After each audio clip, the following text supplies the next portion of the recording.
Halo, assalamualaikum warahmatullahi wabarakatuh. Om Swastiastu, Namo Buddhaya, salam bahagia. Pada tugas kali ini, saya ingin memaparkan terkait video tentang tugas aksi nyata modul 1.4K Diseminasi Budaya Positif di SMK Negeri 2 Tulungagung. Saya Yeni Trisesanti, calon guru penggerak Angkatan 11 Kabupaten Tulungagung dari Provinsi Jawa Timur. Alhamdulillah. Waalaikumsalam.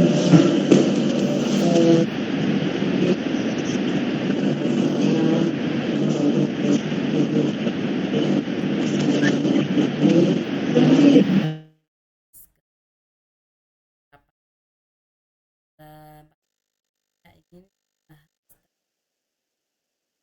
dengan materi modul 1.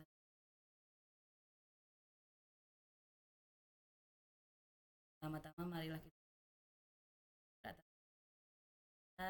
mana kita kesempatan pagi yang cerah ini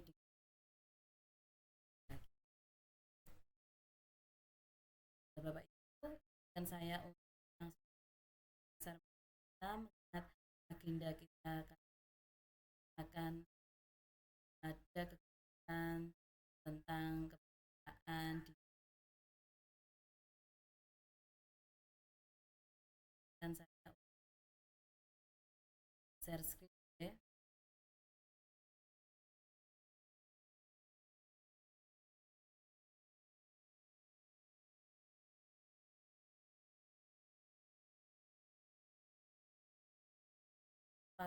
Sudah bisa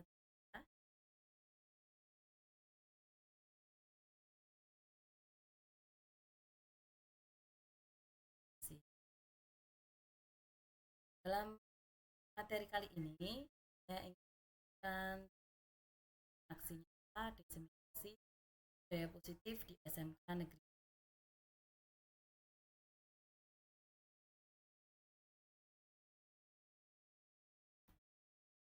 Salam bergerak, tergerak, dan menggerakkan.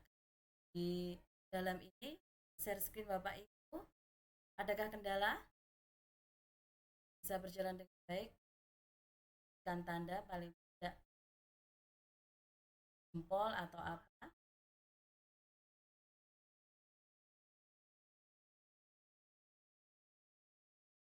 Bisa di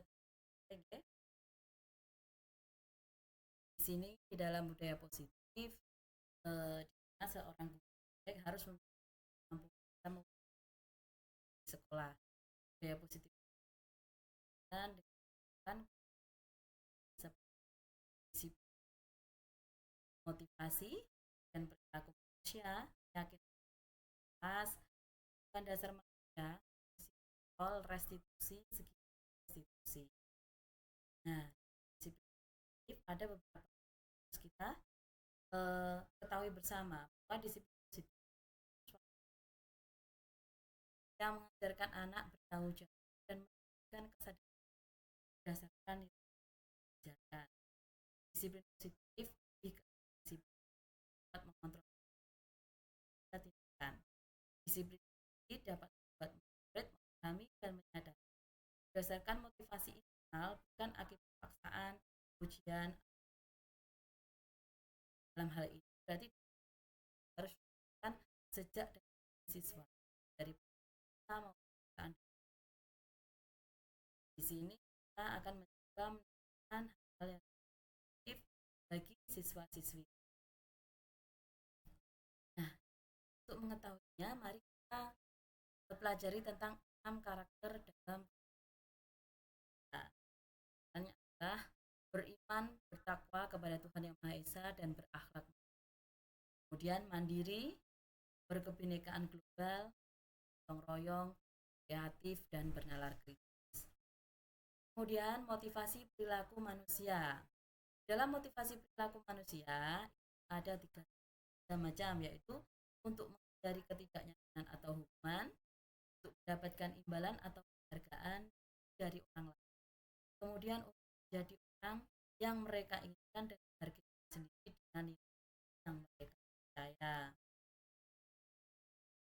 Kemudian keyakinan sekolah atau keyakinan kelas.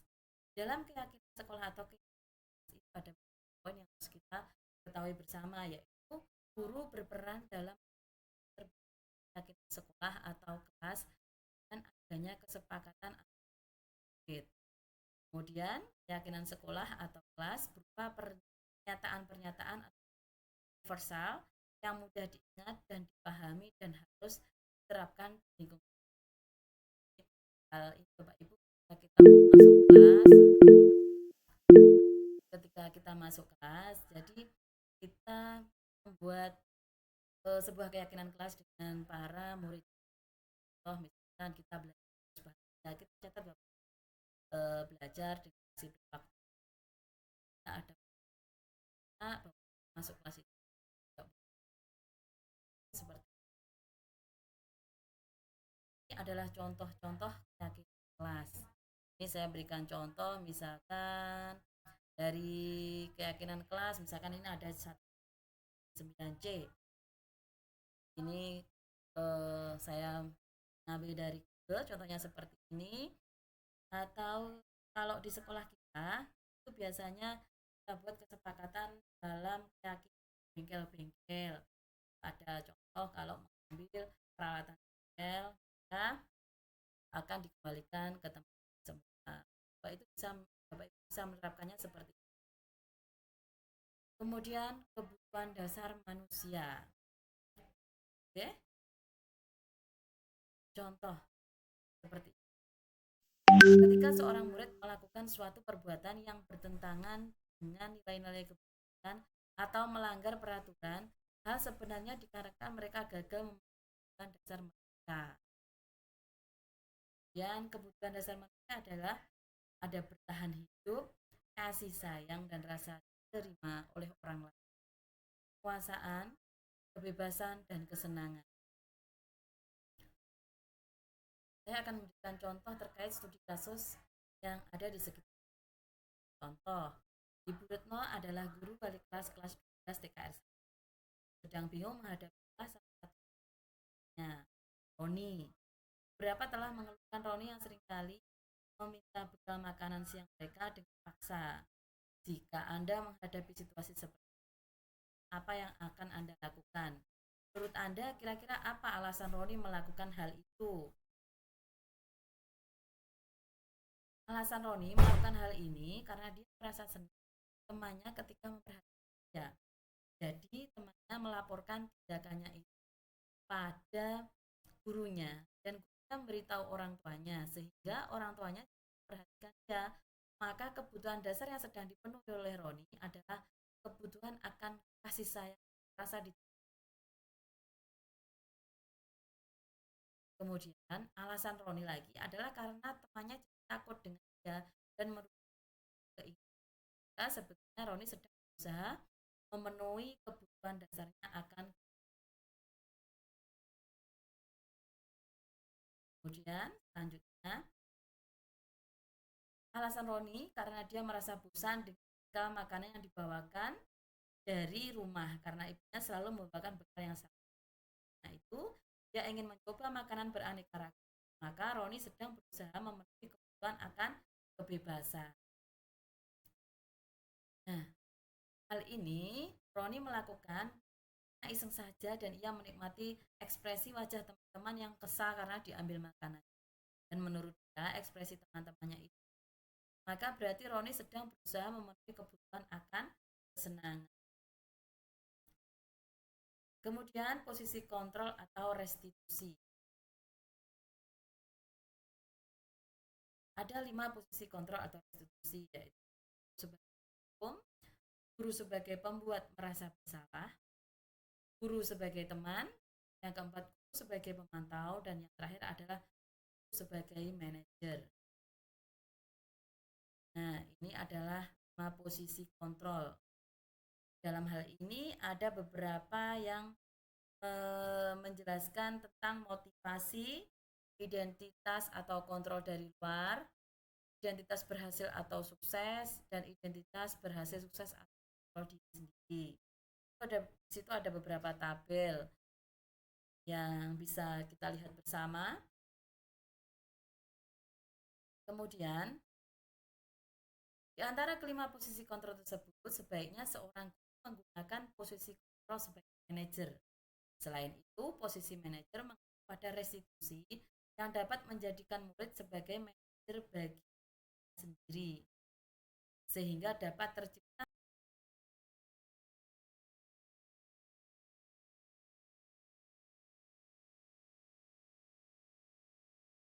sedikit.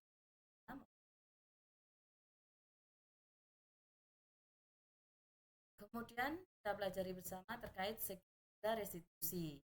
Dalam segitiga restitusi, ada tahap lain adalah menstabilkan identitas, validasi tindakan yang salah, kemudian menanyakan hal ini ada dalam segitiga restitusi. Satu contoh tentang menstabilkan identitas. Menstabilkan identitas adalah hal yang dilakukan berdasarkan prinsip bahwa membuat kesalahan adalah bagian dari proses belajar yang nantinya akan menggeser identitas gagal ke arah identitas yang sukses. Kemudian contoh dari menstabilkan identitas seperti berbuat salah itu adalah hal yang manusiawi. Tidak ada manusia yang sempurna. Kita pasti bisa menyelesaikan permasalahan ini. Bapak atau ibu tidak tertarik untuk mencari tahu siapa yang benar, siapa yang salah. Bapak atau ibu lebih tertarik untuk menyelesaikan masalah. Kalau kamu menyalahkan dirimu sendiri terus-menerus, apakah kamu bersikap baik pada dirimu sendiri? Nah, yang kalimat-kalimat atau kata seperti ini lebih ke menstabilkan identitas di dalam segitiga restitusi. Kemudian validasi tindakan yang salah. Contohnya seperti ini Bapak Ibu, validasi tindakan yang salah ini dilakukan berdasarkan prinsip bahwa setiap perilaku berupaya memenuhi suatu kebutuhan tertentu, sehingga guru atau orang tua akan bergeser dari pemikiran stimulus respon menjadi fakta, serta akan lebih mengenali dan mengakui kebutuhan murid. Nah, kemudian validasi tindakan yang salah. Ini ada beberapa hal yang bisa kita sebut dengan validasi tindakan yang salah. Salah satunya adalah kamu pasti punya alasan mengapa melakukan. Nah, kalimat-kalimat ini masuk dalam segitiga restitusi tentang validasi tindakan yang salah. Lagi, apa yang kamu jika kamu melakukan hal ini, kamu boleh tetap berusaha menjaga sikap itu, tapi tambahkan sikap yang lain, yang baru. Kemudian kalimat yang mencerminkan terkait dengan validasi tindakan yang salah, maukah kamu belajar cara lain untuk mendapatkan yang kamu butuhkan tanpa harus itu merupakan contoh kalimat yang menjelaskan tentang validasi. Kemudian terkait dengan menanyakan keyakinan Bapak Ibu. Menanyakan keyakinan yang dilakukan dengan beri pertanyaan-pertanyaan kepada murid atau anak untuk memberikan motivasi secara implisit sehingga mampu mengaitkan keyakinan dengan salah. Ya, menanyakan keyakinan itu ada beberapa hal. Contohnya adalah apa nilai yang kita percaya di sekolah, kemudian nilai-nilai apa yang telah kita sepakati. Kelas yang ideal itu seperti apa sih? Kamu ingin jadi anak seperti apa? Apa yang kamu rasakan ketika melakukan hal? Kalimat-kalimat tersebut adalah tentang menanyakan keyakinan. Alhamdulillah Bapak Ibu, kita sampai di sesi yang terakhir. Maka dari materi yang saya paparkan ini, saya apabila ada salah saya mohon maaf besar-besarnya. Terima kasih. Demikian semoga video ini dapat menginspirasi akhir kata. Semoga kita semua tergerak, lekas bergerak dan mari menggerak. Terima kasih Bapak Ibu. Apabila ada hal-hal yang perlu ditanyakan, monggo silahkan kita berbagi. Kalau memang ada hal yang sudah dimengerti, maka kita dapat mengakhiri sesi di pertemuan kali ini. Bagaimana Pak D? Apakah ada pertanyaan? Mungkin kalau memang sudah cukup, kita cukup kan apabila ada yang Sementara tidak ada pertanyaan, Bu. Sudah cukup jelas. terima kasih Pak Deriska nggih. Bapak Ibu yang saya hormati semuanya, terima kasih atas bergabungnya pada Google Meet kali ini. Kalau memang ada hal-hal yang perlu ditanyakan, bisa menemui saya di ruang bimbingan konseling tentunya di SMK Negeri Agung. Monggo, tentunya waktu dan kesempatan akan saya buka buat semua demi kita untuk memajukan sekolah, menerapkan hal-hal budaya serta di Bekatan nggih. Terima kasih semuanya. Wassalamualaikum warahmatullahi wabarakatuh. Waalaikumsalam warahmatullahi wabarakatuh. Setelah kita melakukan jimit bersama, mari kita lihat bersama terkait dengan contoh penerapan budaya positif di SMK Negeri 2 Tulungagung dengan berbagai macam materi yang telah saya sampaikan dalam video ini. Marilah sama-sama kita saksikan. Dengan saya, silakan duduk. Merina, kamu tahu nggak dipanggil begini di sini? Kenapa? Ya kenapa? Seharusnya kalau nggak masuk itu kan izin, buat surat izin. Itu apa kendalanya? Kok belum mengerjakan tugas? Karena masih belum ngerti materi. Belum ngerti materinya, belum begitu jelas. Siapa gurunya? Bu Irma. Padahal Bu Irna itu orangnya baik loh, ya kan? Kamu merasa kesulitan nggak belajar Bu Irna? Kalau belajar, kalau dikti itu kecepatan. Oh, diktinya kecepatan, kalau cepat. Nah, terus menurut kamu dengan begitu kamu nggak masuk itu benar nggak? Nggak benar. Apa tugasmu sebagai seorang pelajar? Belajar. Terus kalau di kelas mengikuti pembelajaran dengan baik. Ya, kalau seperti itu solusinya bagaimana? Tidak apa-apa, kamu nggak usah takut. Setiap orang kan pasti punya kekurangan, punya apa ya, hal-hal yang mungkin tidak dimengerti. Maka dari itu kamu harus tetap bertanya. Kalau tidak tahu apa materinya, minta diulang lagi. Jangan takut ya. Dengan ini kamu besok takut lagi nggak masuk ke sekolah? Nah, udah. Berarti bagaimana cara memperbaiki dirimu?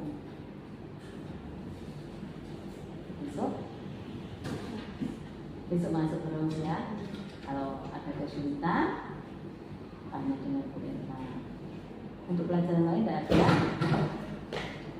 Ya sudah, sekarang kamu bisa kembali ke kelas. Ada kesulitan lagi? Sudah mulai berani masuk kelas. Terima kasih ya. Assalamualaikum. Perkenalkan, nama saya Dewi dari kelas 10 A1. Terima kasih Bu Yani, saya tidak takut lagi untuk mengikuti pembelajaran seperti biasanya. Dan saya tidak akan bolos seperti biasanya. Dan jika saya tidak mengerti tentang materi, saya akan bertanya lebih dahulu. Terima kasih. Wassalamualaikum warahmatullahi wabarakatuh. Silakan duduk, Mas Diki. Mas Diki tahu dipanggil begini ke sini ada apa? Tahu. Kenapa? Tentang buku. Dan buku. Iya, Bu Yuri juga tahu Mas Diki, setiap anak itu pasti pernah melakukan kesalahan. Ya kenapa anak kok korbut bukunya Awang sampai robek dan Awang menangis? Mau Untuk pelajaran pelajaran SMP. bahasa Inggris. Ya, kamu tidak mengerjakan tugasnya. Buatan Kenapa? survei. Lupa. Ya. Punya kesulitan tidak dalam bahasa Inggris ini? Tidak ada. Besok-besok lagi itu dipersiapkan ya dari rumah. Bagaimana biar tidak lupa. Jadi tidak usah ngutus sama Awang. Terus menurutmu tindakanmu itu benar apa salah? Salah. Terus apa yang kamu lakukan setelah ini? Minta maaf. Minta maaf. Setelah ini saya pertemukan dengan Awang. kamu nanti minta maaf ya sama Awang ya, sesuai kesepakatan kelas bahwasanya di kelas kalian harus saling menghormati, saling menghargai. Seperti itu Mas Diki ya. Coba sekarang panggil Mas Awang untuk kesini ya. Nah, saya tunggu. Panggil dulu.